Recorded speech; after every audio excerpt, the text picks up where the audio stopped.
Hail, son. I'm Dale Brisby, world's greatest bull rider, and I'm here to find out who the top welder is at Tulsa Welding School. I've always been told 80 to 90% prep, 20% welding. I think this diamond plate will kind of shimmer and sparkle like some stars. 4 teams, 2 people on each team. We've got an influencer and a Tulsa Welding School instructor. One of the neat things about the projects today is that they're gonna go to veterans. They're gonna go to Future Operations Base. Future Operations Base provides an environment for a positive coping mechanism using the workbench as a platform for therapy.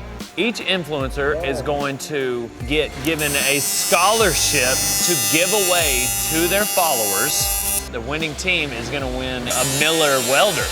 I'm on this corner right here.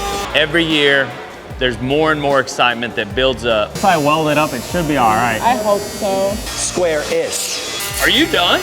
Yeah. He's gonna do all the measuring and I'm gonna do some of the cutting. Is it gonna look good though? I don't know. If I were them, I would listen to me. I'm one of the judges. Tack it. Tack it. Tack it. It's a nail biter. Look out for season 5 coming soon.